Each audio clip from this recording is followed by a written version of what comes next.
Poliisi ng'ekulembeddwamu DPC Wakiso Esther Kiza egudde mu buufu w'ekibinja ky'abavubuka abalumbye abatuuze b'e Bulenga Kikaaya ne batandika okukoona amayumba nga 8 bagalise ku ttaka. Kale nze mpuliridde ku ndabirwamu nga ze zikola ki ziika ne ŋŋamba oba bano babbi n'enkola ki kati nga bangi nga bayimiridde kati ŋŋamba bwe muli bwe mutye nalaba ne bagaba bassebo mbeegaije temunzikira muki mu nnyumba kankole ki kanfulume nsookeddeko ako kayumba kenyiri ate abalaba nga bali kwenja kasi nempitaabanamuzukuta bano abasirikale babazinduukiriza ku ssaawa 9 ogw'ekiro ne babasasiramu amasasi agaseekoomu ate Reagan Kabuye ne gamubetenta amagulu. Abavubuka bano bajjidde mu takisi eri ku nnamba UBD noti 930 nga ate abalala babadde ku pikipiki nnamba UMA 328 BJ. Bazze n'emmotoka ekika kya Kanta okubadde ebibaati bwe badde bagenda okusiba ku nnyumba ze bakoonye nga batuuze balayiza enduulu era ne batemya ku poliisi y'e Bulenga naye esitukiddemu abasirikale ne bagobagana nabo ne bakwatako 5 nga bo 2 bakobeddwa amasasi.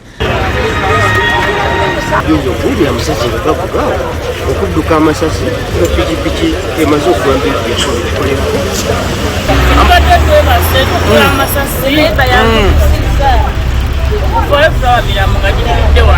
amasasi gano bagabakubidde mu kabuga k'e Bulenga okumpi ne ATM ya Centenary Bank nga bano bagudde mu maali y'abasuubuzi abakolera ku luguudo yonna ne Wandagala nga yo takisi mwe babadde lemeredde omugoba waayo n'agikuba mu luwonko era ng'eno esangiddwamu ennyondo n'amajambiya.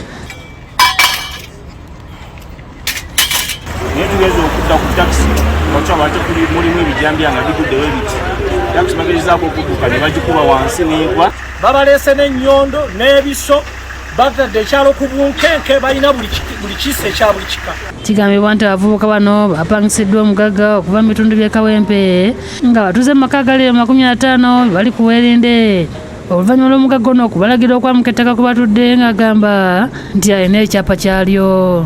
Kuffe ng'abakulembeze tekitusanyusa omuntu oba omanyiddwa ennanyini kino kikuleeta ekirokoona ekintu ky'omuntu kiki abantu mwe bali balina abaana beebase gw'oleeta biso okutema bantu newabula security nekyukakyuka kyekyo era tuwagira security y'e Bulenga osi yakyusiza embeera mu kitundu. Amyuka ssente w'ekyalo agamba nti waliwo omusajja eyajja n'abategeeza nti ennanyini ettaka lino nga bamusaba ebiwandiiko ebikakasa kino wabula bwe yagenda teyadda. bw'oba nnannyini jangu mu buntu ojje mu b'amateeka ojje mu b'obuyinza musobole okugonjoola ensonga naye okkalaakalana n'ebiso kintu kikyamu nnyo. Poliisi egenze mu maaso n'okufuuza abavubuka abalala era nga wamu esanze abatuuze babagombye mu muddo obwala nga wamu ku bakwate bategeeza nti omugagga yabaleese eggulo limu n'abalaga ekifo ebalina okukoona n'oluvannyuma bakisibeko ekibaati. Ebangamba kyakuyantunde tukole embavu tewa ebangamba agujakulezo mugagga kwesi tusaba mtu kusaidi ebangamba mugenda mbenawe